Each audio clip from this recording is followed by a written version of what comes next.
नमस्कार दोस्तों। आज सुनेंगे अमरकांत के द्वारा लिखी कहानी लड़का लड़की। चलिए कहानी शुरू करते हैं।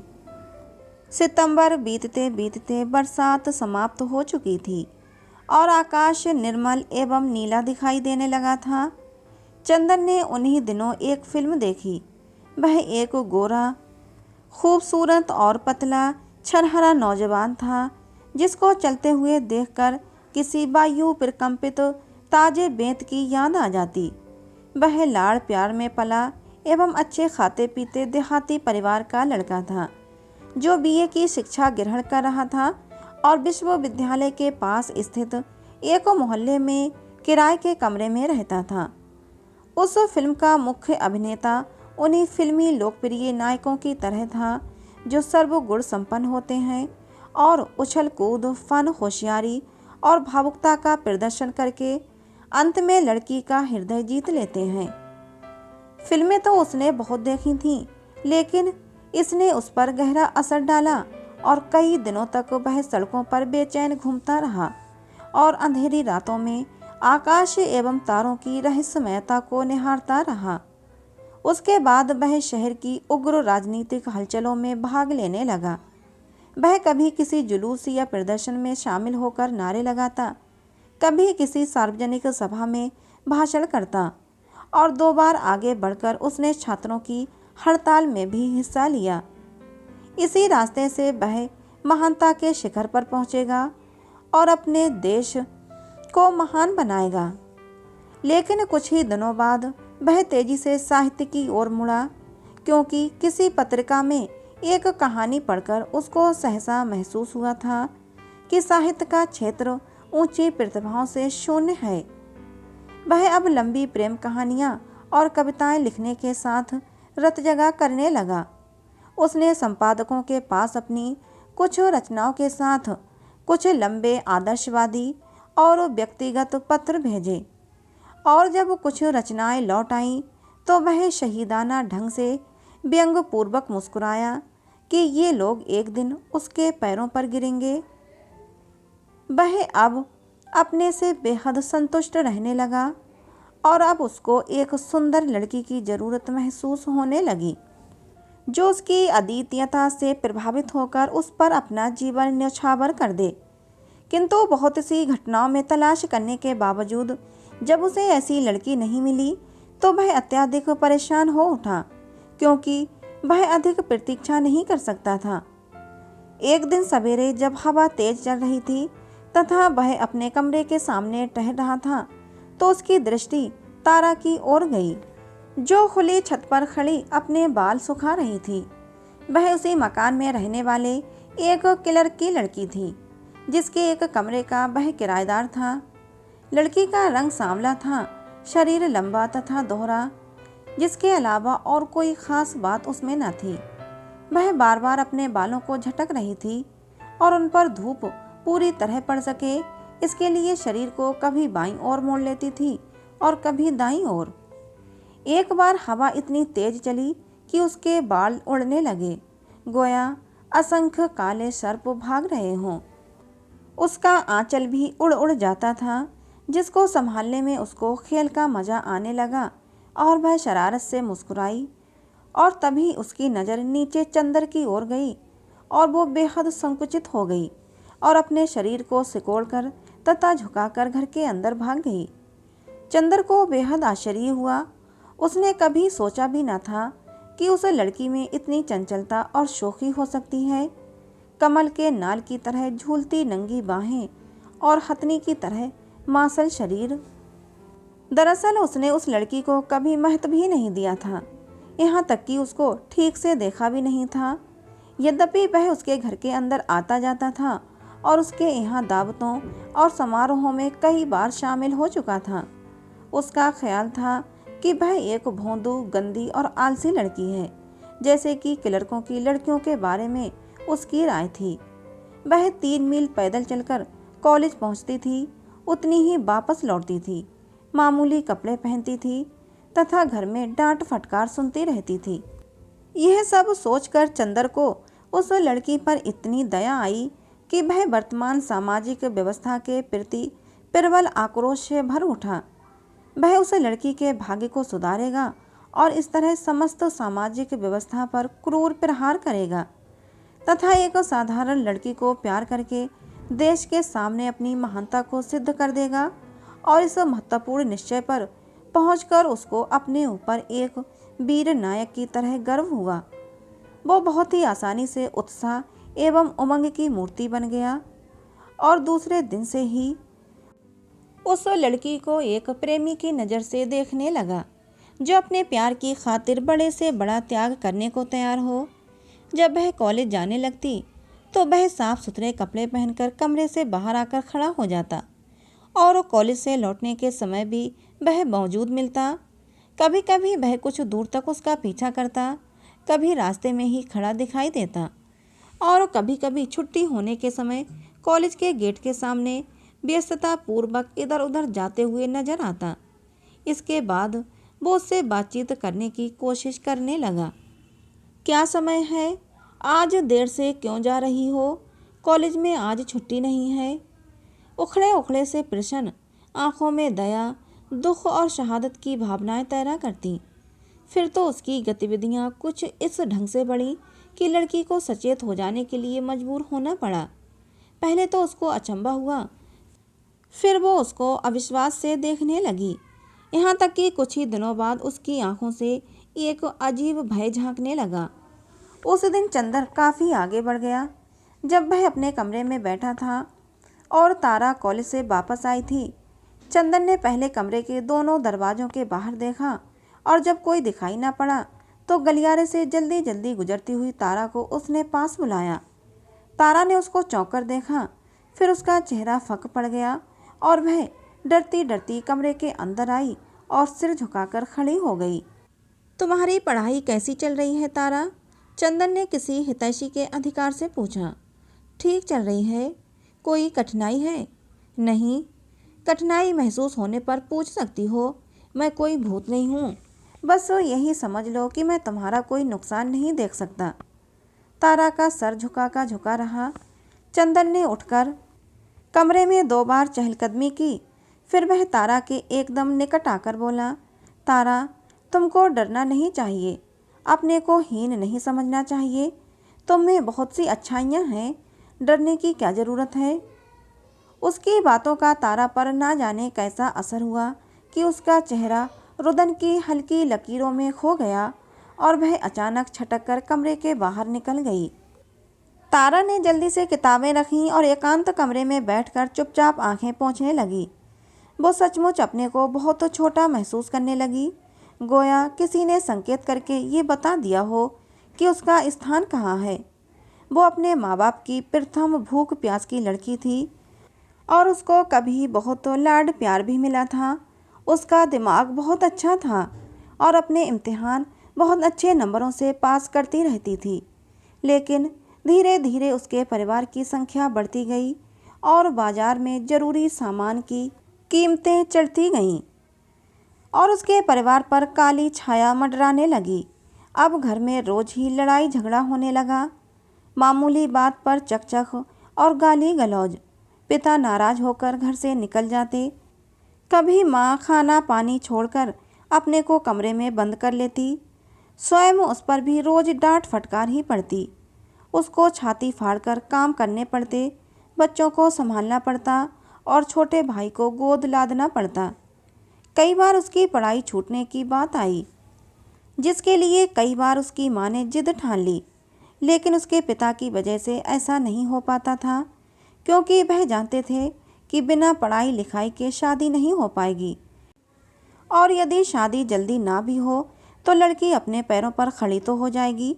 लेकिन घर के घुटन भरे वातावरण ने उसकी उमंग को समाप्त कर दिया था और वह घर तथा काम से भागने लगी। जब वो कॉलेज जाने का समय होता तो उसके उत्साह की सीमा न होती। उसकी टांगों में अजीब सी स्फूर्ति आ जाती। वह सारा काम जल्दी जल्दी निपटाकर बाहर निकल जाती। फुर्र फुर्र बाहर निकलकर उसको अजीब सी शांति महसूस होती। काश वो अपने घर कभी ना आ पाती और इसी तरह सड़कों पर घूमती रहती। लेकिन शाम को जब वह घर लौटती तो उसको महसूस होता कि मानो उसके पाँव में मन मन के बोझे बांध दिए गए हों और हृदय पर एक भारी शिला रख दी गई हो। कैसी मजबूर और हीनता भरी जिंदगी थी। उसका रुदन सिसकियों में बदल गया, जिसके थमने पर वो चंदर की कई बातें सोचने लगी। उसको एक अजीब ताजगी और नवीनता का अनुभव होने लगा, तथा यह भी कि उसका भी कुछ महत्व है। बादलों की तरह निरुद्देश्य भागते हुए उसके मन को एक ठोस आधार प्राप्त हुआ था। देखते ही देखते सब कुछ उलट पुलट हो गया और उसके मन में एक प्रबल आंधी चलने लगी। रात में वो चारपाई छोड़कर चुपके से खुली छत पर आ जाती और अंधकार में कुछ तलाश करने लगती। लगातार बरसते हुए पानी को देखकर उसकी आंखें भर आती। कुछ दिन बाद वो कुछ पूछने के बहाने किताब लेकर चंदर के कमरे में पहुंच जाती और शीघ्र ही इस पूछने और बताने के बीच प्यार का नाटक खेला जाने लगा।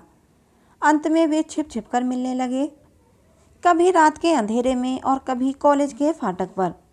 मेरा साथ दोगी? चंदर कभी पूछता था। मैं नहीं जानती, तारा शर्मा जाती थी। नहीं, मैं साफ साफ बातें सुनने का आदी हूँ। दूंगी दूंगी, मैं दुनिया को दिखा दूंगा, चंदर गर्व से कहता था। इसके बाद चंदर बहुत ही ऊंचाई से अपना जीवन दर्शन पेश करने आ जाता। उसकी बात मेरे विचार में या मैं ये सोचता हूँ से शुरू होती थी। उसको पूरा विश्वास था कि वह एक महान क्रांतिकारी परोपकार का कार्य कर रहा है, जिसमें अपनी पूर्ण विजय और सर्वोच्चता की बात सोचकर वो सारे समाज को अपने शत्रु के रूप में कल्पना करने लगता।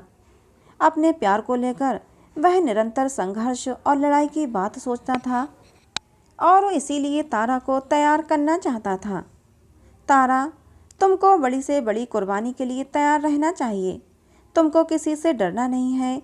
तुमको अधिक से अधिक परिश्रम करके अधिक से अधिक पढ़ना है। किसी के सामने आने पर सर झुकाने की ज़रूरत नहीं है। मैं सबको देख लूँगा। तारा, मुझे योग्य स्वाभिमान स्त्रियाँ पसंद हैं। तुम्हें मेरे विचारों के योग्य बनना पड़ेगा। जाड़ा और गर्मी बीत गई और फिर बरसात आ गई।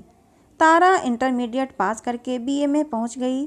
इन कुछ महीनों में चंदर के प्यार और विचार ने उसके जीवन को पूर्णतः बदल दिया। उसकी आंखों में सदा एक चमक दिखाई देती, जैसे प्रातःकाल पूर्वी क्षितिज का अंधेरा फट जाता है। उसने अपने और जीवन के दोषों को नई दृष्टि से देखा और वो जल्दी से जल्दी चंदर के अनुकूल बनने के लिए उत्सुक हो उठी। उसके ओंठों पर सदा एक मधुर और विश्वासपूर्ण मुस्कुराहट छाई रहती और वो उत्साह, स्फूर्ति, स्नेह और सद्भाव की मूर्ति बन गई। वो तड़के ही उठ जाती, घर की साफ सफाई करके खुद नहाकर अंगीठी जला देती और समय पर नाश्ता करके सबको आश्चर्यचकित कर देती। उसने दूसरों की अन्य आवश्यकताओं पर ध्यान देना शुरू किया। उसने सबके कपड़े प्रेस करने, पिताजी तथा छोटे भाइयों के जूते पॉलिश करने तथा माताजी के लिए तम्बाकू चढ़ाने का नियम बना लिया। अब माँ को सवेरे नियमित रूप से पानी भरे लोटे में रखी नीम की दातुन तथा भोजन के समय सबको प्याज और चटनी अवश्य मिल जाती। वो छोटे भाई बहनों को समय पर उठाकर तैयार करा देती तथा उनको खिला पिलाकर पढ़ने के लिए बिठा देती। जब वो कॉलेज जाती तो उसका मन सदा चंदर के प्यार से पुलकित रहता और वो अपनी सहेलियों के सामने भी बातचीत में सदा चंदर के विचारों को ही दोहराती रहती। उसका जीवन एक महान दिलचस्पी, विश्वास एवं प्रतीक्षा में परिवर्तित हो गया था। एक दिन जब वो कॉलेज से लौटी तो उसकी माँ उसके छोटे भाई पप्पू को गालियाँ दे रही थी। तारा ने कहा, माँ, ये ठीक नहीं है। क्या ठीक नहीं है? गालियाँ देना। अरे मेरी भौजी, तू मुझे सिखाने चली है? आओ तो झाड़ू से बात करूं। तारा का मुंह क्रोध से तमतमाने लगा और आंखें चमकने लगीं। उसने झंझनाती आवाज़ में कहा, आप मेरे प्रति ऐसी ज़बान में नहीं बोल सकती। क्या तेरी ये हिम्मत? मैं अब बड़ी और जिम्मेदार हो गई हूँ। मैं यह सब बर्दाश्त नहीं करूँगी। अरे पप्पू, बुला अपने बाप को। उसकी माँ चीख पड़ी। आने दे उनको, मैं तेरा दीदा नवाती हूँ। बाप रे बाप, ये लड़की हाथ से निकलती जा रही है। ठहर जा, मैं तेरा पढ़ना लिखना छुड़ाती हूँ और इसी साल तुझे घर से भगाती हूँ। मैं कहीं नहीं जाऊंगी, तारा ने दृढ़ स्वर में कहा। क्या कहा? तू शादी नहीं करेगी? नहीं नहीं नहीं। तो क्या करेगी? छाती पर मूंग दलेगी? मूंग क्यों दलूंगी? मैं अधिक से अधिक पढ़ूंगी और अपने पैरों पर खड़ी होंगी। मैं अपनी समस्या खुद हल करूंगी। तुमको चिंता करने की ज़रूरत नहीं है। पढ़ूंगी? माँ ओंठ विकृत करके बोली। तू पढ़ेगी? सारे खानदान की नाक कटाएगी। रहे, जबान लड़ाने का मजा चखाती हूँ। उसके बाद उसकी माँ ने पास में रखे एक डंडे को उठा लिया और आगे लपक कर उस पर प्रहार करने लगी। तारा पहले चीखी, इसके बाद काठ की तरह खड़ी होकर मार खाती रही। उसका मुंह लाल हो गया था और आंखों से झरझर आंसू गिर रहे थे। आंसुओं से भीगे हुए ओंठों में वो बुदबुदाई, मारकर तुम मेरी जान ले सकती हो, लेकिन मेरे विचारों को बदल नहीं सकती। तारा ने भोजन त्याग दिया। वह पहले की तरह ही सब काम करती रही, लेकिन अन्न को हाथ न लगाती। पहले तो माँ जिद में कुछ न बोली, लेकिन जब 2 दिन बीत गए तो माथा ठनका। इसको पता नहीं इधर क्या हो गया है, कहीं सचमुच जान न दे दे। इसके लक्षण समझ में नहीं आते। देर तक बनाव श्रृंगार करती रहती हैं, बातें भी बुजुर्ग की तरह करती है। लड़की को ये सब शोभा नहीं देता है। इज्जत और आबरू के साथ दिन कट जाए, यही बहुत है।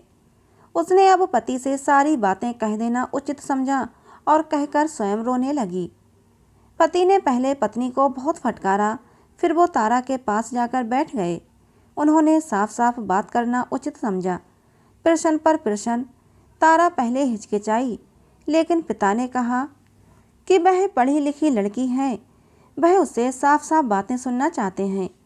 पिता के स्वर में अपार सहानुभूति थी। तारा अपने को रोक न सकी। उसने सब कुछ बता दिया और उसकी हिचकियां बंध गईं। पिता का चेहरा गंभीर हो गया और वो वहाँ से उठ आए। वो टहलने लगे चुपचाप। कभी यह लड़की इतनी छोटी थी और आज बड़ी होकर ऐसी बातें कर रही है। जमाना कितना बदल गया है। क्या ऐसा हो सकता है? काश ऐसा हो सकता। विभिन्न जातियों के बीच आज शादियां होने लगी हैं। इसमें क्या खास बात है? फिर वो तिलक दहेज से बच जाएंगे, जिसके लिए कर्ज के अलावा कोई और चारा नहीं है। लड़का बुरा नहीं है। वो देर तक सोचते रहे, फिर भी किसी निश्चय पर नहीं पहुंच पाए, क्योंकि तर्क एवं सच्चाई के सहारे जब वो 2 कदम आगे बढ़ते थे, पुराने संस्कार उनके कदम को पीछे खींच लेते थे। रात में देर तक पति पत्नी खुसर पुसर करते रहे। बीच में पत्नी रोई चिल्लाई, फिर पति देर तक समझाते रहे। स्पष्ट दृढ़ आवाज़, तर्क संगत बातें, नए विचारों को स्वीकार करने की दलीलें। पत्नी का विरोध मंद पड़ने लगा। फिर पता नहीं कब से सब कुछ खामोशी में खो गया। तारा सारी बातें छिपकर सुन रही थी। जब वे सो गए तो वह चुपके से पैर दबाकर निकली। खुशी के मारे उसकी देह थरथरा रही थी।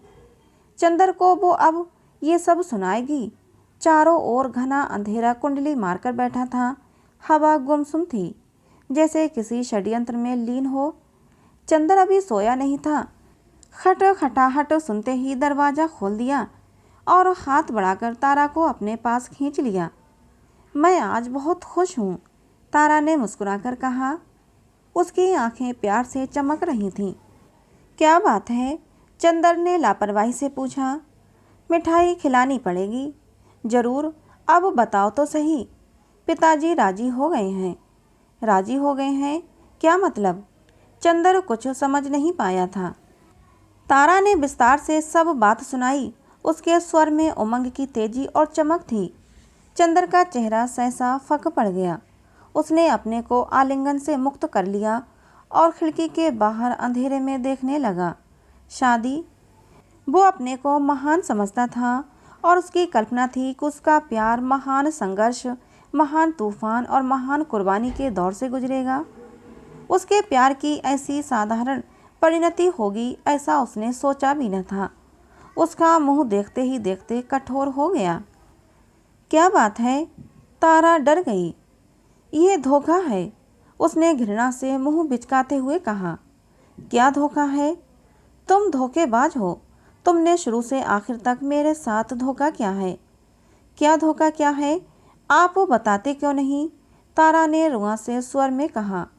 हाँ किया है, इसी के लिए तुम मेरे पीछे पड़ी हुई थी। पर आज मैं समझ गया कि तुम जीवन में कुछ नहीं कर सकती। तुमसे कोई बड़ा काम नहीं हो सकता। बड़ा काम? और कैसे हो सकता है? तारा का चेहरा अपमान से तमतमाने लगा। बड़े काम करने के बड़े तरीके होते हैं, उसके लिए बड़े संघर्ष से गुजरना पड़ता है। तुम उनके काबिल नहीं हो। मैं अब समझ गई। तारा के स्वर में तीखापन था। क्या समझ गई? चंदर बोला। आप मुझे प्यार नहीं करते। आप प्यार कर ही नहीं सकते। क्या मतलब? चंदर चौंक पड़ा। मतलब स्पष्ट है। प्यार की चरम परिणति शादी है। इसी मंजिल तक पहुंचने के लिए संघर्ष और कुर्बानियां दी जाती हैं। लेकिन अब यह मंजिल प्राप्त हो जाती है तो आपको खुशी नहीं होती। इसका अर्थ है कि आपके संघर्ष की बातें जिम्मेदारियों से बचने और स्वार्थ को छिपाने का बस एक बहाना है। मैंने तो जीवन के आरंभ से ही संघर्ष किया है। आपने क्या किया? आप भूख जानते हैं। आपको गरीबी, जलालत, घुटन, ऊब, निराशा का पता है। साफ तो ये है कि आपको एक नारी देह की ज़रूरत है और ज़रूरत है अपने अहंकार की तृप्ति की। तुम वाहियात बक रही हो, चंदन ने घूरकर कठोर स्वर में कहा। हाँ, वाहियात बक रही हूँ, तारा और भी तीखी आवाज़ में बोली। लेकिन आज आपको सब कुछ सुनना पड़ेगा। मैं आपको कितना प्यार करती हूँ यह नहीं बता सकती, लेकिन आज आपकी भी गलत बातों को मैं बर्दाश्त नहीं कर सकती। आपका भी ऐसा ही कहना है। आपके लिए तो मैं बड़े से बड़ा त्याग करने को तैयार थी, लेकिन इधर मैंने ये महसूस करना शुरू कर दिया है कि आप केवल अपनी बातों को महत्व देते हैं। दूसरों की भावनाओं की आपको कतई परवाह नहीं है।